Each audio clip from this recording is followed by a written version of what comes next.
There was a time when Hollywood looked at science fiction and said, make it hurt. Not hurt your feelings, hurt your brain, hurt your assumptions about what a movie was allowed to show you. Studios greenlit visions so raw, so uncompromising, so aggressively adult that entire careers were built on the controversy alone. And here's the thing, these weren't mistakes. These were calculated swings by filmmakers who understood something the modern studio system has completely forgotten. So today, we're digging into the 15 R-rated sci-fi movies Hollywood would never make today. Number 15, Hardware, 1990. Before Richard Stanley ever stepped foot on a Hollywood set, he was embedded with guerrilla fighters during the Soviet-Afghan War, filming a documentary in one of the most dangerous conflict zones on Earth. When he came home to South Africa, he walked straight out of that apartheid and channeled every ounce of that fury into a science fiction horror film that would earn an X rating from the MPAA before the final cut even dried. And here's the thing, Hardware was his very first feature. The entire film was made for just $1.5 million. Behind the scenes, Stanley filmed the opening desert scenes in Morocco and then moved the rest of production into the cramped interior of the electric lighting station in East London, where nearly the entire movie takes place inside a single, claustrophobic apartment.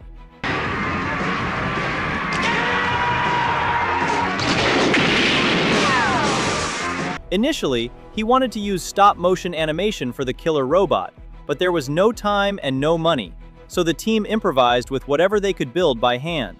The result was raw, tactile, and relentlessly violent. So violent, in fact, that the MPAA slapped the film with an X rating for its extreme gore. The production team appealed twice and lost both times. They eventually cut exactly 38 frames from a single sequence showing a body being sliced in half, and only then did the board grudgingly grant the R. Then the lawsuit hit. British comic publisher Fleetway noticed that Hardware's plot was nearly identical to a 7-page comic strip called Shock, published in the 1981 Judge Dredd Annual.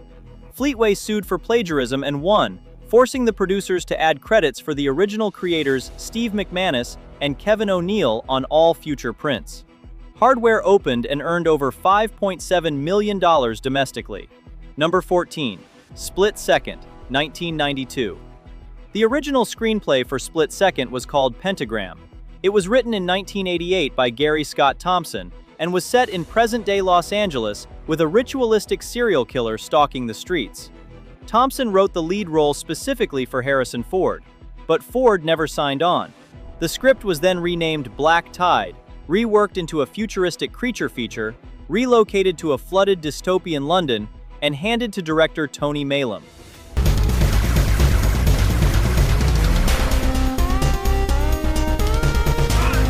By the time the cameras rolled, this was a completely different animal. The budget was $7 million. Filming ran 8 weeks through the summer of 1991 in London, using disused underground stations to simulate the drowned cityscape. The pace was so punishing that Maylam eventually walked away from the production under stress, and second unit director Ian Sharp quietly stepped in to finish the film. On set, the creature itself became a legendary production headache. Stephen Norrington was brought in as creature effects designer and given just 3 weeks to build the monster from scratch. He sculpted it from foam latex and put it on the body of a 6'6" mime named Stuart Harvey Wilson. When Split Second finally opened, theaters were closed. The film grossed just $5.4 million and was immediately branded a flop. Number 13, Screamers, 1995. Dan O'Bannon finished the screenplay for Screamers in 1981. He then watched it sit in development hell for over a decade. In fact, it was not until the early 90s that the project finally lurched into production. And here is the most stunning part. O'Bannon did not even know the film had been made until after its release, when his agent called to inform him of his screenwriting credit. The film was produced with a budget of $14 million. During production, Peter Weller was cast as Colonel Hendrickson, and his attitude toward the role became the stuff of legend. When an Entertainment Tonight interviewer visited the set and asked Weller about his character, the actor responded with 5 words that defined the entire production's energy. He said his character is paid and turns up and says the lines, "That is all." No further interviews were given.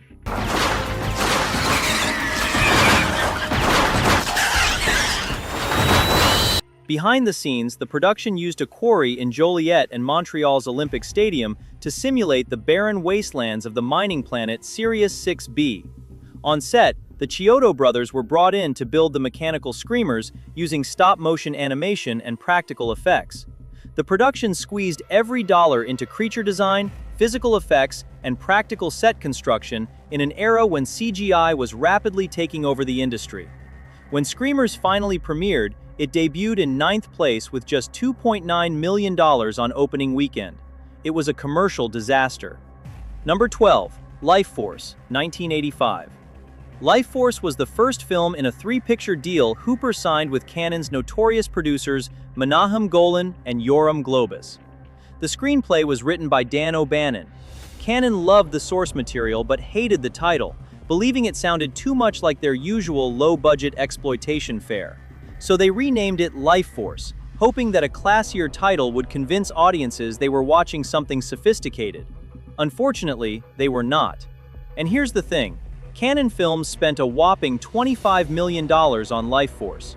Behind the scenes, the production was an arms race of prestige talent aimed at a target that kept moving.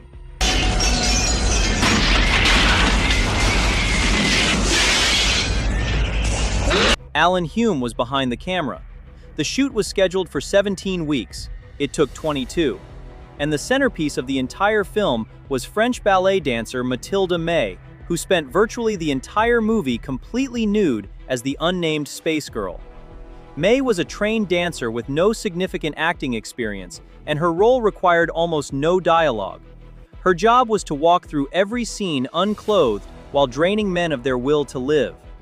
Janet Maslin of the New York Times famously dismissed the film as nothing more than hysterical vampire porn. The film even featured Patrick Stewart in a supporting role, years before Star Trek: The Next Generation would make him a household name. But none of it mattered at the box office. Life Force opened and earned just $11.6 million. Number 11, Forbidden World, 1982. Roger Corman gave Alan Holtzman 4 days. Not 4 months, not 4 weeks, 4 days. The instructions were simple: write, produce, and shoot an 8-minute opening sequence for a space movie. That 4-day audition tape became the opening sequence of Forbidden World, and it launched Holtzman's career as a feature director on the spot. The entire film was shot in 20 days for under $1 million. And this is where the production history gets genuinely fascinating. Here we go. Steady.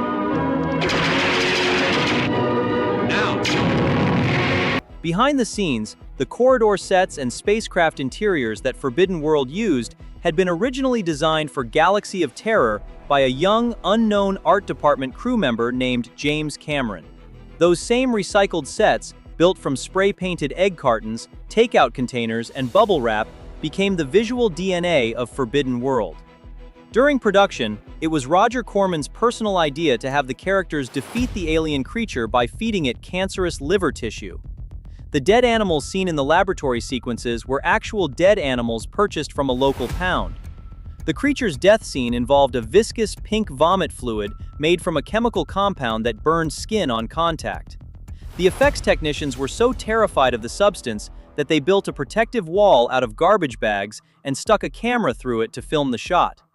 When Forbidden World opened, it earned $4 million at the box office, giving Corman one of his best returns of the decade. Number 10.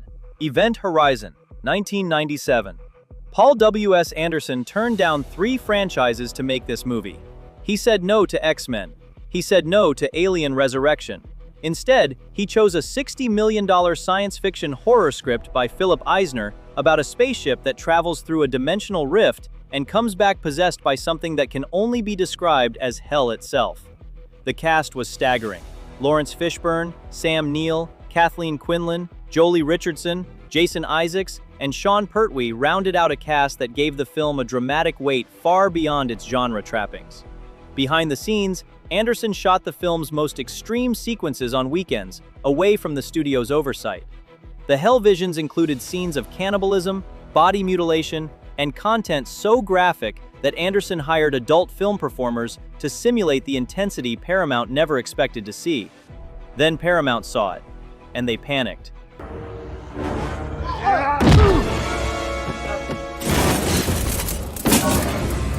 The original cut ran 130 minutes. The studio demanded it be slashed to under 100.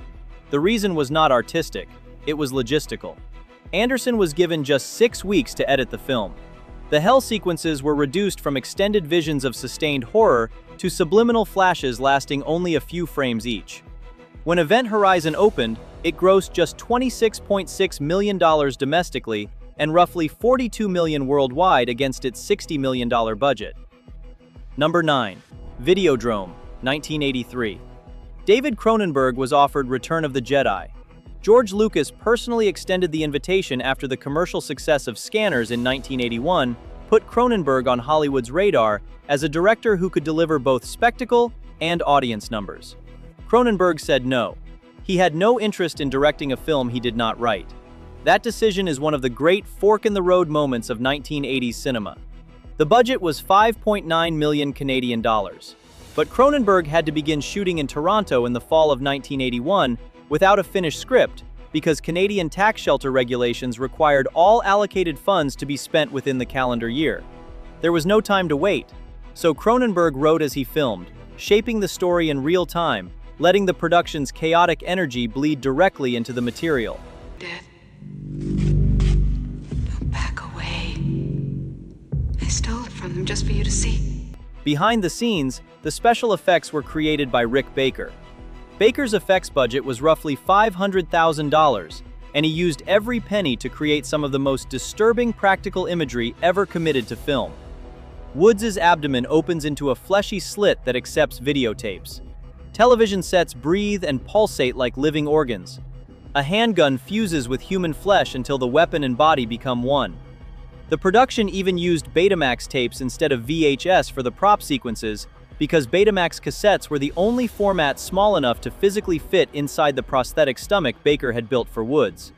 Despite all these, Videodrome opened and grossed just $2.1 million. Number 8.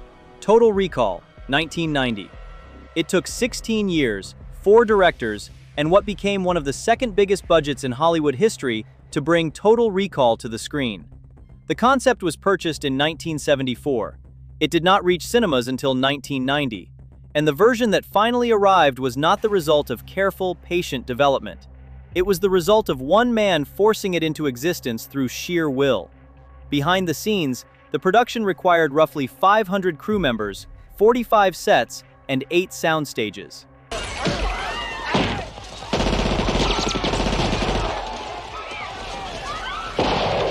And then the problem started. Almost everyone on set suffered from dust inhalation. Food poisoning and gastroenteritis ravaged the crew. In fact, Verhoeven himself was hospitalized with severe illness during production. Over 3,000 blood packs were used across the shoot. Botine's most famous creation, the mutant rebel leader Quato, required 15 puppeteers to operate simultaneously, and the animatronic was so lifelike that strangers reportedly approached Verhoeven in public, asking if actor Marshall Bell was some kind of real conjoined twin. The original cut of the film was given an X rating by the MPAA for excessive violence. Some violence was trimmed, and different camera angles were used before the film was re-rated R. The only CGI sequence in the entire film was a 42-second sequence showing X-rayed skeletons of commuters and their concealed weapons. Everything else was practical. Everything else bled. Total Recall opened at number 1 on June 1, 1990, and earned $261 million worldwide against an estimated $65 million budget. Number 7.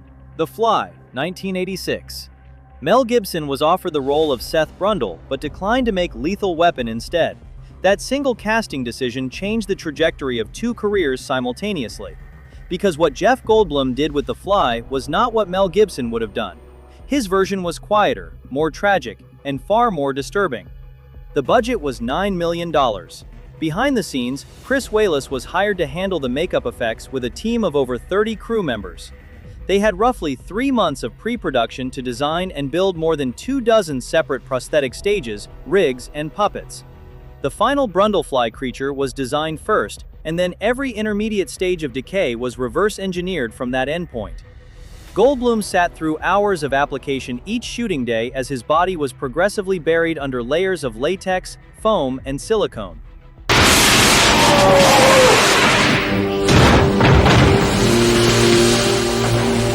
When The Fly premiered, it grossed $60.6 million, making it the biggest commercial hit of Cronenberg's entire career. Number 6. Starship Troopers, 1997. When Paul Verhoeven read 2 chapters of Robert Heinlein's novel, he put it down because he found it boring and depressing. That is the director's own admission. He never finished the book. And yet the film he made from it became one of the most brilliantly subversive satires in science fiction history. The budget was roughly $105 million. Behind the scenes, nearly half of that went to visual effects. Phil Tippett was brought in to build the arachnid bugs. The production required over 500 CGI shots, at a time when no film had ever attempted more than 200. 7 separate visual effects companies contributed to the final product.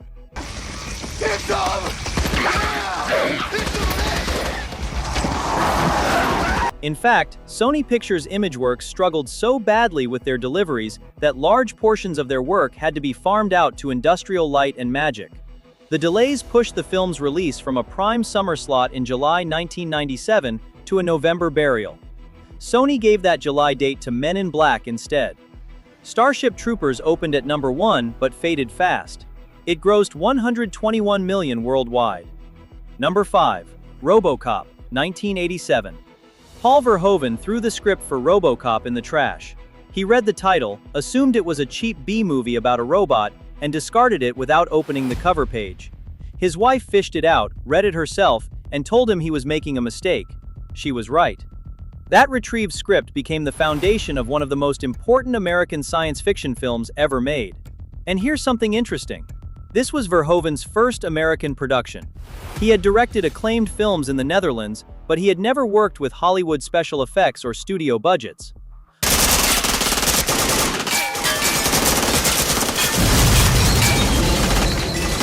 Orion Pictures gave him $13.7 million. That is all. On set, Verhoeven had to build an entire dystopian world on less money than a sequel about a wisecracking detective. Edward Neumeier and Michael Miner's screenplay gave him a framework, but Verhoeven's vision is what turned corporate satire into cinematic prophecy. Behind the scenes, Rob Bottin was hired to design the RoboCop suit. It weighed 25 pounds. Peter Weller lost 3 pounds per day from water loss while wearing it.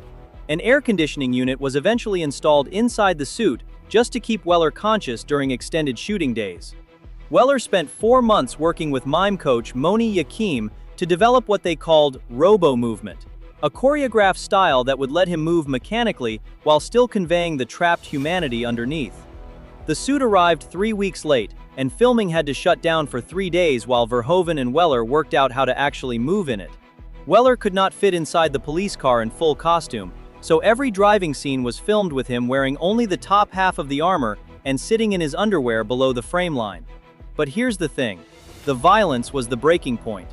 Verhoeven intentionally pushed the gore to absurd extremes, believing that exaggerated violence would become satirical rather than disturbing. The MPAA did not agree. They rated the film X multiple times. Verhoeven cut and resubmitted repeatedly before the board finally granted the R. RoboCop opened and grossed roughly $53.4 million. Number 4. A Clockwork Orange, 1971. Stanley Kubrick made this film for $1.3 million. That number should be impossible to comprehend. The same director who spent years and fortunes crafting the meticulously controlled universe of 2001: A Space Odyssey turned around and shot a dystopian nightmare about free will, state violence, and sexual assault on a budget that would barely cover catering on a modern studio production. And he did it faster than he had ever worked before.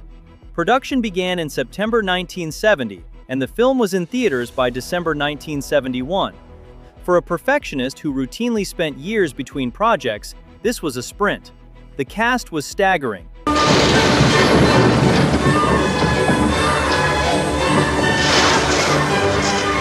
Malcolm McDowell starred as Alex DeLarge. He did not just act the role, he suffered for it. During the Ludovico brainwashing scene, his eyes were held open with medical clamps, and the procedure caused actual damage to his corneas. In the film's most infamous sequence, a home invasion set to music, McDowell improvised the singing of "Singin' in the Rain" in the middle of the assault. Kubrick loved it so much that he immediately purchased the rights to the song and kept the take. But here's the thing. A Clockwork Orange was originally rated X in the United States. Kubrick had to cut roughly 30 seconds of footage and secured an R rating for a 1973 re-release. Despite all of this, the film earned over $26 million domestically. Number 3. The Terminator, 1984. James Cameron sold the screenplay for The Terminator to producer Gail Ann Hurd for a single dollar. But there was one non-negotiable condition attached to the deal. He would direct the film, no exceptions. And here's the thing. Before then, Cameron had nothing to his name. His only directing credit was a low-budget sequel he was fired from during production. No studio in Hollywood considered him a viable filmmaker. But he had a vision that came to him in a fever dream while sick in Rome. A chrome skeleton emerging from fire. That image became the foundation of a franchise worth billions.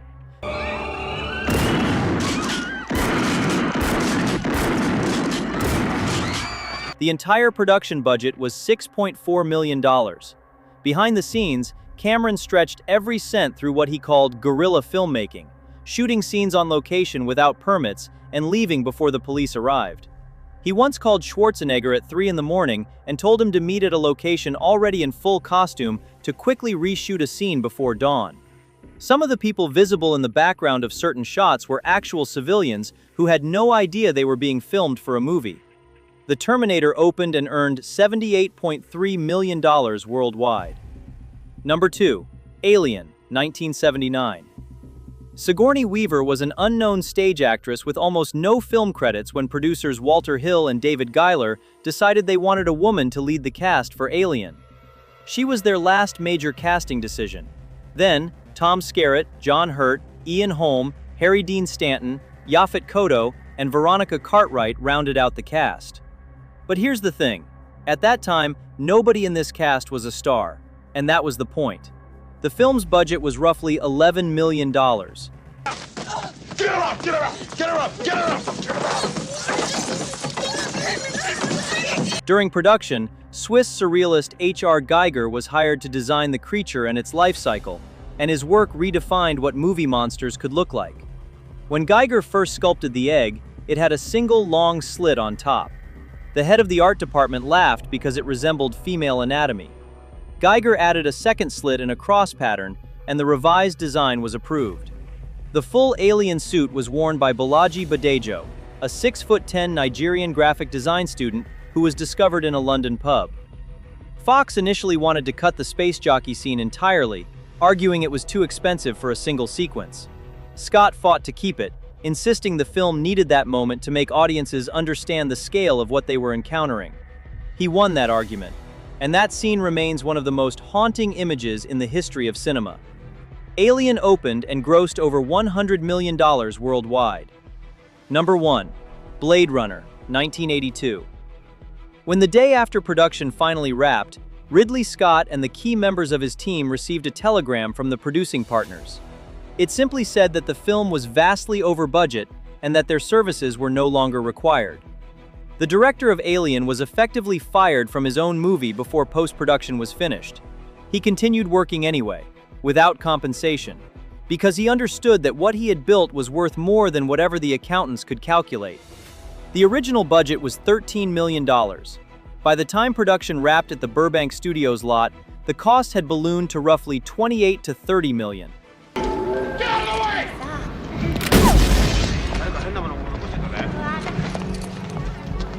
During productions, Ridley Scott had hired Sid Mead as the film's visual futurist, and together they transformed an old New York backlot into a rain-drenched, neon-soaked, multicultural dystopian Los Angeles set in 2019. Over $1.5 million was spent on set design alone. Jordan Cronenweth shot the film with a smoky, diffused cinematography that made every frame look like a painting dissolving in acid rain. Blade Runner opened and grossed only $41.8 million worldwide at release. And that is the list. If this video made you rethink what the genre is capable of, hit that subscribe button and turn on notifications so you never miss another deep dive. We will see you in the next one.